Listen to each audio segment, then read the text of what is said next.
Hello. Hello, hello. Long time no see. I feel like it has been a while since I got on and did a live lettering session with you. If you're watching the replay, say hello and say that you're watching the replay. Love the replay crew. We have been in a whirlwind of order packing, and I say we, and I just mean me. I have been in a whirlwind order packing stage really for the last month and a half, all of July, all of August up to this point, and it has not left a whole lot of space and time in my life for creativity, and I hate that. So I really missed it. I was on here a couple weeks ago and we did a template together, and then we transferred that template onto a canvas to make a little fall project. So if you missed that, you can look back at the previous live for that one, because that was a really fun live. I enjoyed that so much, getting a lot of input from you. And anyway, so I was really attempting to do all 31 days of the Letter for the Lord challenge this month. And I started off strong. And then we started to fade because I felt like every moment that I had to do some work, aside from my responsibilities as a mom and a wife and, running my kids to all their social engagements, I felt like I needed to spend working on getting shipments out. And so it was really hard for me to keep up with the Letter for the Lord challenge this month. I would read the verses in the morning, but just not sit down and do the lettering every day. Plus, if you're doing it on video and then you've got to edit that video into a little 20-second reel, and it just didn't happen. So, hey, Roxy, good to see you. So I did not get to do much of that, but I thought I have a little bit of time right now, and we can just do a real quick lettering session with the verse of the day. And I can just show you how I would letter this verse. And we're not going to worry about the days that didn't get done, but we're going to move forward. And that's what I always say to you anyway. If you want to do the Letter for the Lord challenges with me every month, it doesn't necessarily mean that if you miss a day, you failed, or if you don't post yours, that you're not doing it right, or anything like that. It just means that, you get back on it whenever you can and do what you can. It's there to be an encouragement to you, to get you in the Word, and to get you to write the Word, because that is such a great, powerful way to, just connect with God's Word. And when we connect with it creatively, it impacts us, I believe, in a much more powerful way. So, all right. Well, I will turn on my other camera. Let me know if you have any questions. Just grab a pencil. You can do some sketching with me. I just grabbed one of my kids' school pencils for today. And I have my trusty Tombow pen here too. Nothing fancy. I don't have the energy to pull out a bunch of paints and markers and all the things right now. It's like, just do what you can when you can. So, all right, let me get my other camera going here so that y'all can see everything going on. Okay. So I'm just sitting here in the stock room, and you could probably see behind me that the shelves are getting very empty. I'm very encouraged. So if you've been following along for a little while, this is my stock room. I have one more shelf that's over here. I don't know that you could see it over there. This is where I have all my inventory of cards and all the things. And as I've been transitioning into, teaching more, and the Scripted Faith Collective, and other online digital resources to help people with lettering creatively with their faith. I've really felt a pull, and it's been years in the making. Okay. Like since 2020, I have felt a little bit of this pull to kind of like scale back the products. And so that's what was going on the last couple months, was me getting rid of it and doing my closeout and all of that. So we're really, really close to the end. I've got just a few tea towels left, some devotionals left, and some greeting cards left. And I'll keep the stickers and the art prints. Those will be there ongoing. But I'm at the point where I feel like I could clean off those shelves and put everything in some boxes, and as it sells, or I can donate. And I want to transform this room into like a cool little office space and a place with all my paints and stuff like that, kind of more accessible. So I'll show you all that as it goes along. But okay, so here we are. I am going to just show you, this is my sketchbook. This sketchbook goes back so many years. So many years. And it's really fun to look at it. If you have a sketchbook that you've been working in, date things, because it's really neat to go back and look at, your progress over time. So this is the sketchbook that I started with when I first started hand lettering. And I didn't do much in it for a while, but I picked it up recently and have been doing a little bit more. Here's some of the sticker designs that I worked on a while back. I turned these into stickers. So it's just kind of nice to be able to sketch and not feel like the pressure of having to make it a finished piece, like, no, maybe nobody will see it but you, but it's in your sketchbook, and you can go back later and revisit it and see, how you've progressed and changed. And it's just a lot of fun. Roxy, I have a couple stands left, but they're not listed on my website. They are hidden, for lack of a better word. So if you want to send me a message, we can talk. Because you're not going to see them on there, but I do have a few. So, let's see. Hey, Debbie. Hey, Marisa. Good to see you. Hold on. Let me see. I'm going to hide these. My back end here is a little bit quirky right now. All right. So the verse for today is Psalm 33:20. Don't you just love the Psalms? I just feel like the Psalm, every time I open up my Bible to the Psalms, I just kind of like just breathe it in. The word Selah, it's like, think about it, just like ponder it. Just that feeling of peace comes over me, because the psalmists were so gifted in their writing. So I don't know who wrote Psalm 33. It says, verse 20, our soul awaits for the Lord. He is our help and our shield. So that's what we're going to letter today. And then I'm just really curious who wrote Psalm 33. I'm going to look it up really quick and see if I can find who wrote Psalm 33. It doesn't say, a lot of times it'll say a Psalm of David or Asaph or the sons of Korah or whatever. Matthew Henry says it is probable that David was the penman, but we're not told so. So we don't know. It says God would have us look above the penman to the blessed spirit that moved and guided him.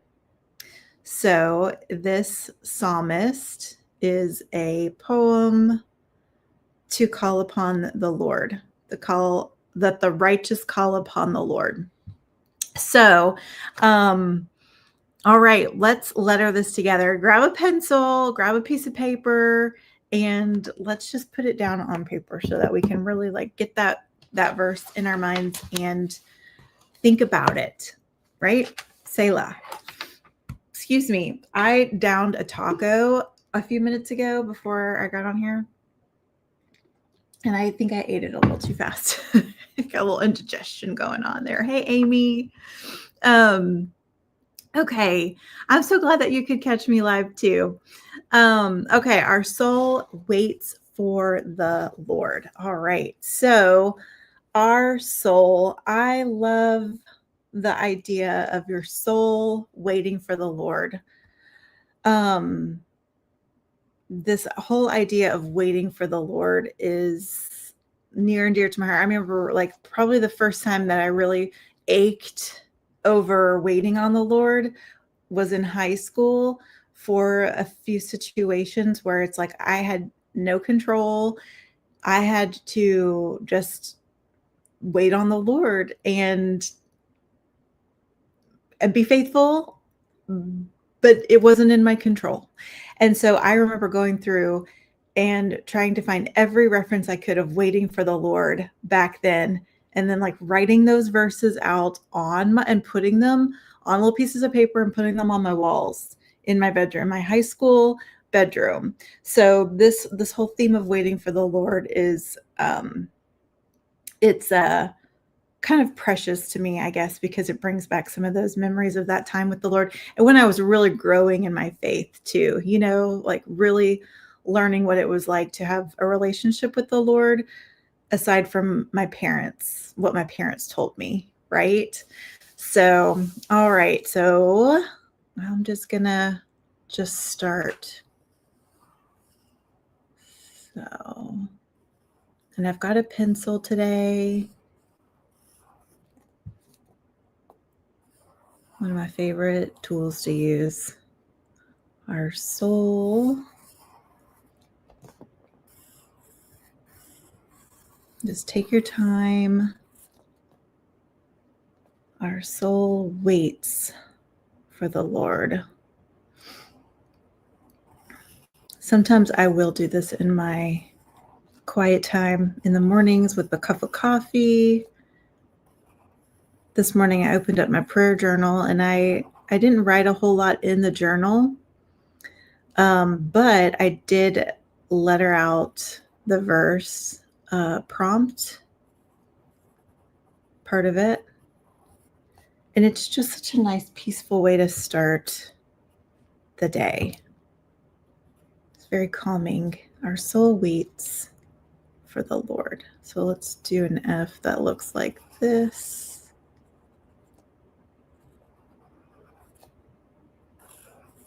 Let's see if I can zoom you in just a little bit.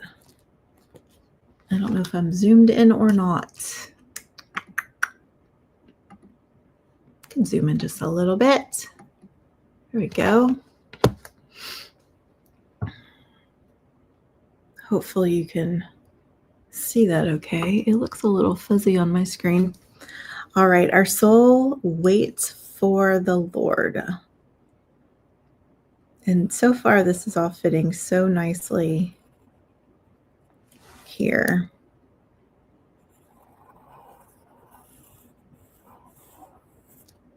Just really like to follow those curves. So we could do a cursive L that has the big loop on the top and then on the bottom, but I believe then we would hit the F. And as much as possible, I like to try to not make the letters touch from, the line above to the line below. So when I can avoid that, I will. So I'm just going to do an L like that instead. And you can do cursive or you can do all in caps. Whenever you see in your Bible the word Lord is all in caps, it signifies a certain word in the original text. So, okay, so I've told you this before. I'm going to say it again, though, in case somebody hasn't heard this before. Hey, Tonya, how are you? Hey, Elizabeth. Okay, this app is one of my favorite Bible study apps. It's Blue Letter Bible. And I'll turn my brightness down a little bit and see if that helps you be able to see it a little bit on screen better. But when you're in it, so we're in Psalm 33, and that's what I was looking at. When you click on the verse, just tap the text of the verse. All right, it's going to bring up a screen like this. And it's got a bunch of things. You can add a note. You can add a bookmark. I actually never use those. Maybe I should use those sometime. There's text commentaries, so you can like read Matthew Henry, David Guzik, like a bunch of different commentaries, Warren Wiersbe. And then there is this interlinear concordance. Do y'all see this? Hold on, let me get it right there on screen for you. That very top one says interlinear concordance. So I love to look at this. It gives you the original Hebrew or Greek and for each word. And so then you can do a word study if you're inclined to do that, which I do like to do word studies. So when you see the word in your Bible, the word Lord, all in caps, it means that in the original text that they wrote, so in this, it's Hebrew, that is the word Jehovah or Jehovah, I believe. So yeah, Jehovah, the existing one, which is the proper name of the one true God. And it says that it's unpronounced except with the vowel pointings of. I don't know what that means. I don't know what that means, but that's the proper name of God, Jehovah. And so whenever you see that the Lord all in caps, that is the writer is translating that Lord, but it's Jehovah. So for that reason, oops, sorry, I did Lord here all in caps instead of in the cursive. So if you never heard that before, there's like a little bit of a Bible lesson for you. And I just love that app so much. And my Bible study is getting ready to start back up in September. I always do a precepts class with this lady who her name is Donna. I love Donna so much. Whenever my kids were babies, she taught this class at my church called The Amazing Collection, and we went through the Bible together. I think it took us 3 years, and it was a ladies' Bible study, and she was so wonderful. And when we got towards the end of it, she invited anybody who wanted to come because she taught a Monday night Bible study as well, and she was doing the book of Daniel, and I was like, I don't know if I can do that. My kids were little, but my best friend went, and she went a whole semester before me, and she was like, it's so good, you need to come do it with me. So I started going on Monday nights that next semester after the Amazing Collection was over, and I have done precept ever since. So probably since 2016.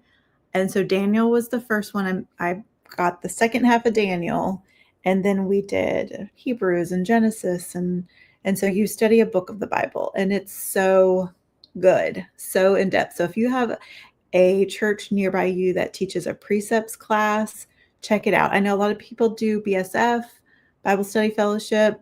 I've never done that because I've always done precepts with Donna, and she's so wonderful. So we're getting ready to do the book of Ezekiel starting in September, and that's one of her favorite books of the Bible, one of her favorite books to teach. So she's super excited, and that book has a lot of Bible prophecy, and I love Bible prophecy.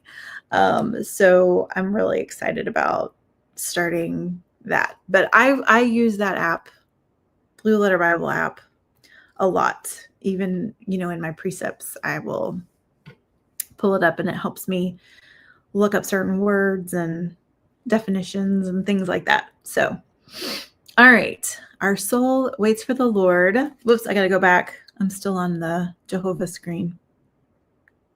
He is our help and our shield. So I don't know if you like to do grammar, punctuation in your lettering. I know sometimes people do, sometimes they don't. I'm kind of back and forth about it, but I'll go ahead and put a little semicolon there. And then he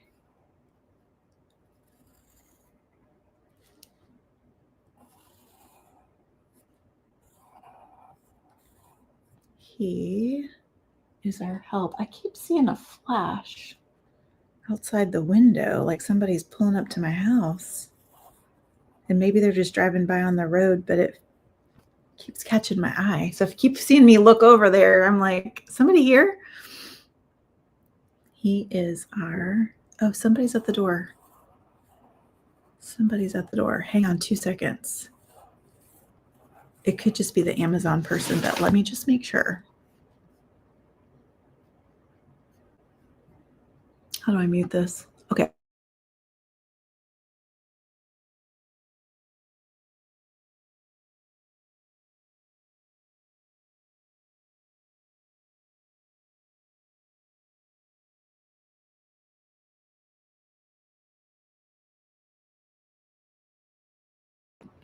Okay.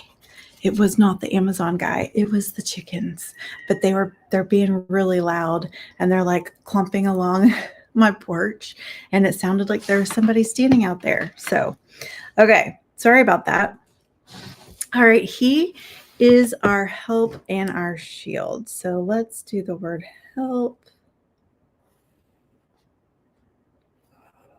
We'll do it all in caps. Help. Like that. And I'll do an ampersand. There's a bunch of different ways to do ampersand. Sometimes we should just get on here and do a bunch of ampersands for fun. Help and our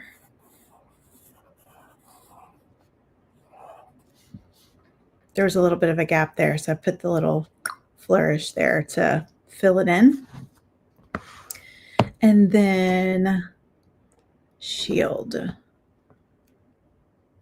And I could do, I was thinking about doing the word shield in a shield shape. But I don't feel like it really works with our design that we were doing. I was going to do something like this.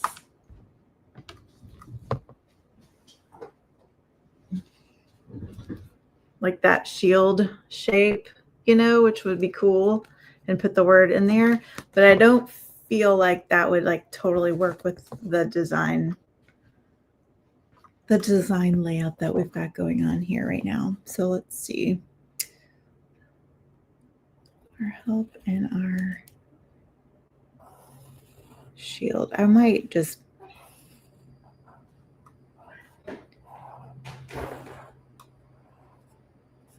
thicken it up just a little bit. Shield.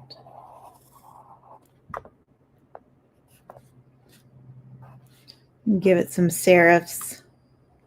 And you could bring that down. I'm going to do something like that. Do you ever look at a word and think, did I spell that right? For a second, that like looked wrong to me. I don't know why. Why is it that we do that? Even though we've spelled a word for our whole lives, sometimes it looks weird. So you could go in now and kind of like see if there's any other embellishments or any little changes that you want to make to your spacing. I'm going to move this over just a little bit.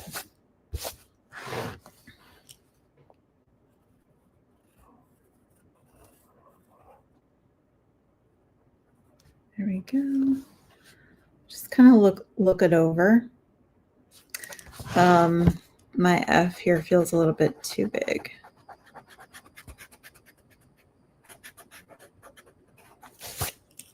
I'm going to You could even do something like, I don't know if I love that, but you could even do a little flourish there.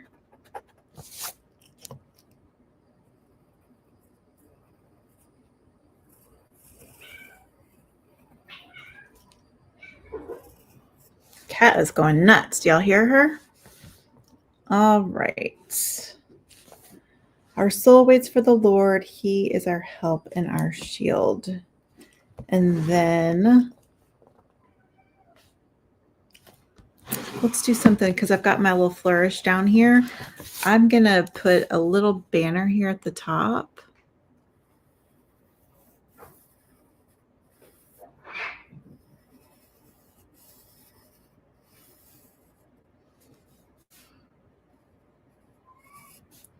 Oh my goodness, Kitty, what? Going nuts about.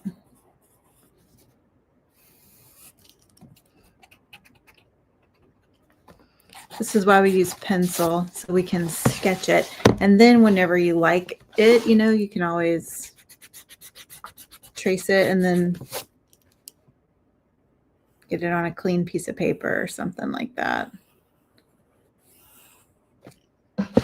So I'm trying to center it without a ruler or anything, and it just looks a little bit off to me. So there we go. Sometimes an arced banner where it's like this and then the tails are at the bottom, they can just be hard to, for me, draw evenly so that it's balanced, which is why a lot of times I like to do more of an S banner that's kind of like wavy all around, because it's so much easier. You don't have to be real symmetrical with it. And so a lot of times that's what I like to lean towards. But I just thought like a nice little banner. And this one's not really even that arced. It's pretty straight. So I'd like to do, hold on, y'all bear with me. Bear with me.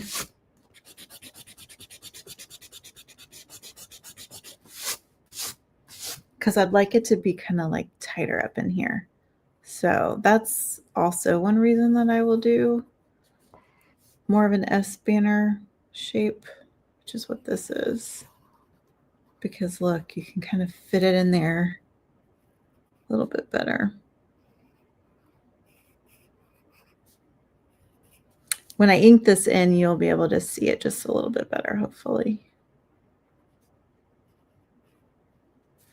But that just fits better. And so we'll put our reference up there, Psalm 33:20. You can do some little shading or something in there. So I know you can see my pencil marks and my eraser marks, but that's okay. All right, so then I've just got my Tombow, and I'm going to, I'm just going to trace over it. And I'm going to add a little bit of thickness where I feel like it would be good to add it. All right. Hey, Marisa, you're saying that banners are really hard for you.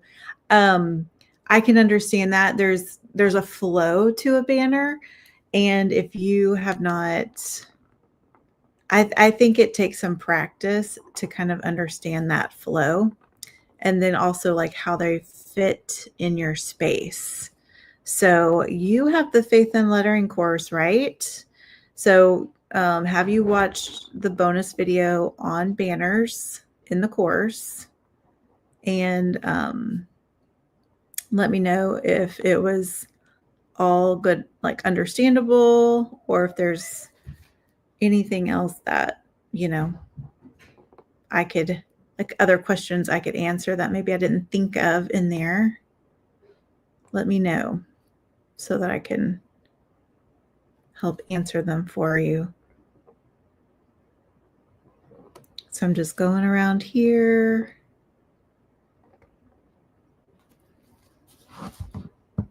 Tracing on it. Let's see, Debbie. I'm on the S on weights. Coming off the T, I will have to watch this again and see how you did this. Yes, so I did the word weight altogether. And so like the T just kind of came to here. And then I went in and I did an S. Like you could do like a regular cursive S in there too. But I was talking and I wasn't really thinking, and I just kind of went with what felt natural. And so I did the S, and then I just made them touch. That's basically how I did it. And then I added the little flourish on the top of it separate. So here, when I get to that in just a second, you'll see me do it again. So I want this to be thickened up a little bit so you can see it better, because the Tombow can be nice and thin, which I like. And I'm not real great with the dual tip brush pens, the bigger, fatter calligraphy brush pens that Tombow makes. Any kind of fat brush pen, I'm not as good with it. My hand goes right through it and smears everywhere. So I'm going to bring that little curve of the W down just a little bit farther here, and fill in that area above the A.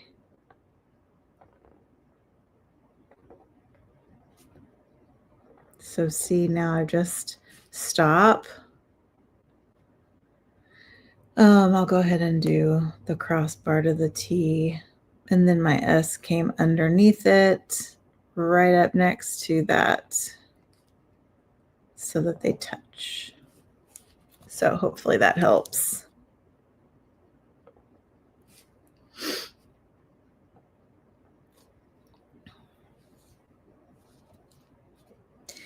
All right, Maurice, I saw your comment about the video.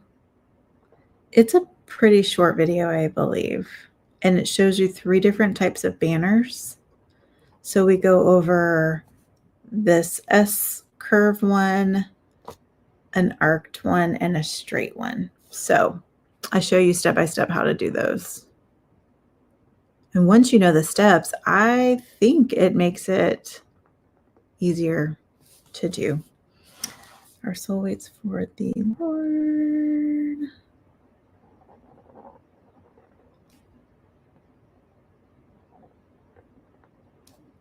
We started our 6th year homeschooling this week. It's crazy for me to think about, because I never planned on being a homeschool mom. Kids were doing great at a little private school, and then we were going to transition them to public school. And the whole summer beforehand, I just was like, I don't know. I don't feel right about it. I don't feel right about it. I don't feel right about it. And that was, during the height of 2020 and all the things around that. And so we just decided to keep them home, and they loved it. They loved it. So we have continued, and every summer I ask them, all right, y'all still want to homeschool, or y'all want to go back to school? And they're like, no, we love it. So we have continued. And honestly, every time I think like, well, maybe this year we'll put them in school or private school or whatever. And it's just kind of like God keeps taking away the options for us. I have not felt the freedom, I guess, to do that. So it's kind of crazy though, having a 9th grader. It's like, what? This is totally different. But my son has gone through major personality. I mean, I think like that middle school boy stage, I was struggling with, I'll be honest. It's like it left him this summer. There's little bits of it still there, but he just changed a lot this summer, and he's really so enjoyable to be around. I just like love talking to him. And anyway, he is doing most of his classes on his own. He's got a co-op that he goes to once a week, and then the rest of his classes are online. And it's so far going really well. So I am encouraged to get to this stage, you know. As far as the regular school rules, I don't know what you mean by regular school rules. The state of Florida has, like, every state has their own rules for homeschoolers on what you have to do. So each state is different. The state of Florida is a great state to homeschool in. We have just a few things we have to do. You have to register your homeschool with your county, basically notify your county that you are homeschooling your kids. And then you just have to submit either an evaluation, like a teacher would evaluate your child once a year, or you submit their test scores. And that's it. That's it. So my son he's just started 9th grade, and my daughter just started 7th grade. So it's like they were in private school in the years where they were learning how to write and read. And I'm thankful for that, because honestly, I'm not a great teacher. I'm just not a super structured person. And so it's good that they had that structure when they were younger, learning those things. And then we have other, curriculums and things that have helped us from that point on, but I didn't have to teach them how to read and write. And I'm thankful for that. And every year they become more and more independent, able to do their work, where I don't have to like stand in front of them and teach them like in a classroom or anything like that. So I try to do a little bit of Bible time with them in the mornings. And I was reading to them where we'd pick a book, and I need to find a good book that they would be interested in where I can read aloud to them, that was like really cool, because we were all in the story together, and it fostered a lot of just like good discussions and family time for us. So I need to find a good book. The one that we all remember was from a couple of years ago. I read Where the Red Fern Grows, and I was just adamant, like, we're going to read this together, and this is going to be such a great time. And if you've ever read Where the Red Fern Grows, or you know what happens in that book, it was a great experience. They loved it up until the end. And then they got really mad at me. They were so mad at me. And like both of them had the blankets like pulled up over their faces, crying. We were all just like crying messes. And I was like, isn't this such a great story? And they were like, no, this is a terrible story. And I was like, no, it's so good. It's so good. And I was trying to convince them about like, it's this great coming of age story with this little boy and his dogs. And oh my goodness gracious, I still don't think that they have forgiven me for that, to be honest. And I haven't found a really good book to read since then. So if you have any good book suggestions for 7th and 9th graders, let me know. I'm open to them. Oh my goodness. I have So Marisa said you have a group of parents that you are in contact with grades. So in elementary and middle, you don't really have to record grades. You don't really have to have report cards or anything like that. The evaluation tells the state that your kids have progressed from the year before to now, like they have made progress. That's essentially what it says for them to move up to the next grade. And then in high school, it's different. So you do have to record a transcript for them. So, but it's all on the parent. And yes, you could just give your kid all A's, right? But we are doing classes that will, like the online classes, will record their grades for them. So they will get their grades through that. And then the co-op will also give them grades.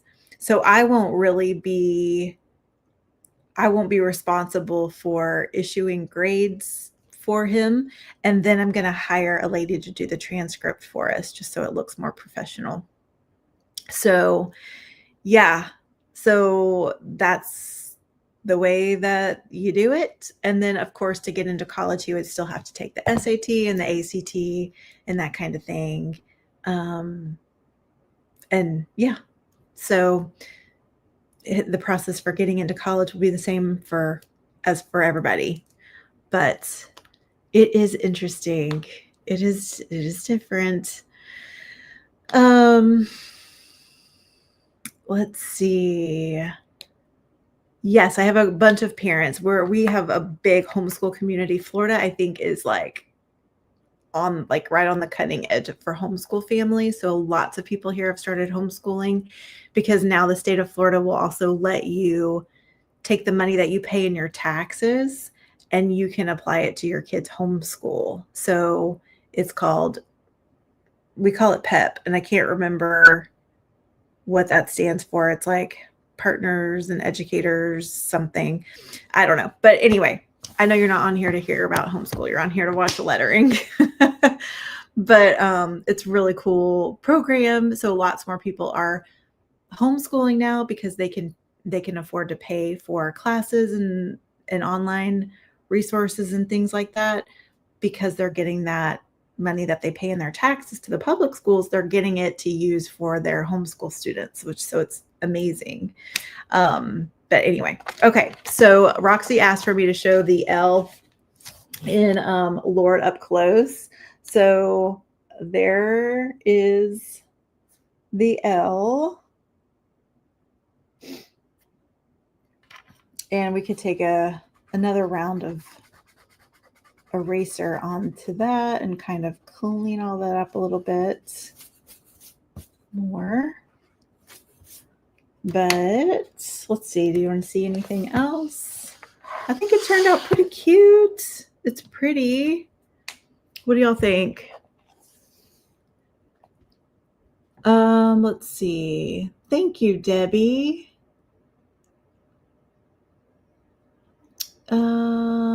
Do I think homeschool education is better? That's like a real controversial thing, because people have very different thoughts on what, school is right and best. And I do believe that for Christians, you have to go to the Lord and ask him what is best for your kid and for your family, and ask him to lead you, because it is harder. It's like nobody can make that decision for you. Marisa said, can you do shield a bit darker? Yeah, I can do shield a bit darker. I left it kind of thin lined, but I can thicken it up. I said I was going to do it thicker, and I kind of liked it. I liked it a little bit thinner. But for us, I believe it's the right decision to make. My daughter has some, how do I say it in a PC way? She has some neurodivergence. She's got some ADHD, and she does not learn well in the classroom setting. I saw that when she was in private school, and she stopped in the middle of first grade because it was, COVID. So she did half of first grade and then was home for the rest. And I saw how she learned and how she was struggling. And I really don't think that she would do great in a typical traditional classroom setting. So homeschooling definitely is better for her. My son was just fine. I think he would do just fine in a public school. He's got a pretty strong head on his shoulders spiritually. Like, I think that he would be okay going into public school. And actually, I dropped him off at the public school today and yesterday for baseball workouts. And I had to walk him into the front desk and check him in right at the end of the school day. And part of me was like, oh man, buddy, you're never going to know what it's like to have that high school experience. And I loved high school. High school was so fun. I was in the band. I had such great friendships, and I went to a school that had a lot of Christians. I had a great group of friends, and I was like, oh, you're never going to know what that's like, but, and then on the other hand, I'm like, maybe that's good. I mean, I don't know. High school can also be very difficult and hard for people. So he's going to get enough of that playing with the baseball team, but there's all these homeschool programs now where they've got prom and homecoming and graduation and all this. So you don't even have to, you're not even missing out on that with homeschool. So, all right, Marisa, what do you think of that? We thickened it up. Let's see. Yes, it definitely depends on the child and their personality, 100%. We have read the Chronicles of Narnia, Tanya. Tanya's over on Facebook or on YouTube.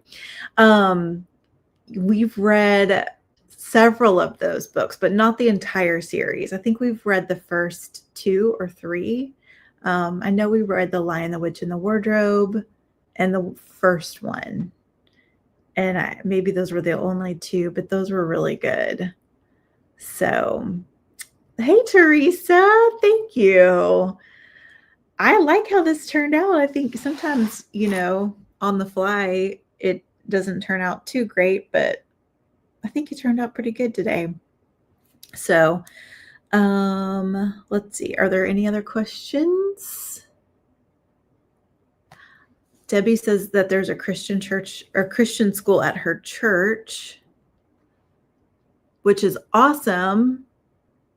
That is so cool. Our church has never had that. We go to a larger church, and we have never had a school associated, and people have asked before, but that's just a whole other beast in itself. I think whenever you're having to run a school, associated with the church, and my father-in-law was the pastor of my church for a long time.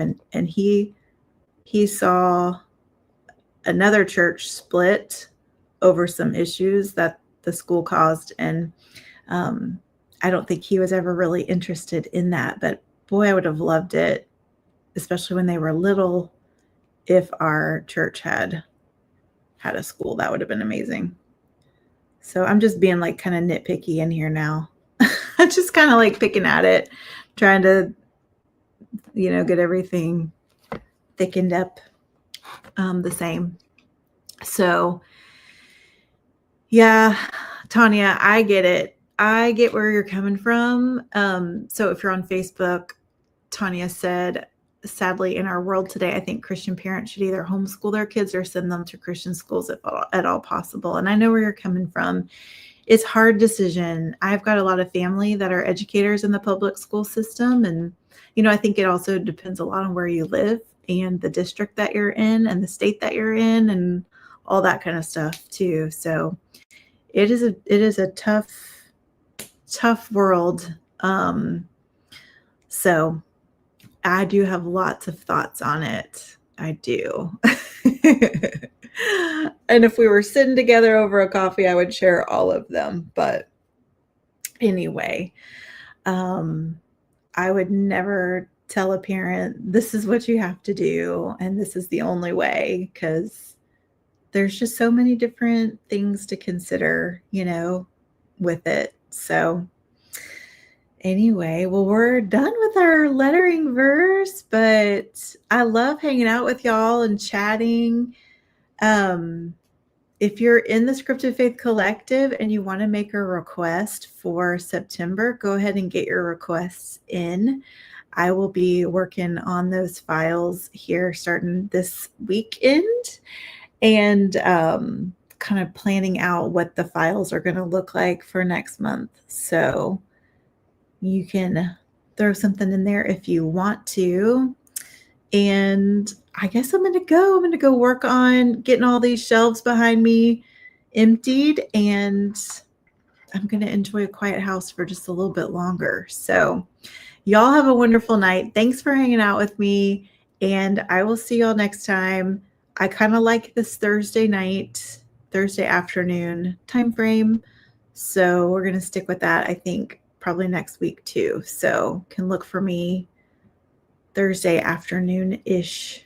So, all right. I'm not ready to commit to a definite time yet, but I'm feeling it out. And Thursdays have been good lately. So, all right. See y'all next time.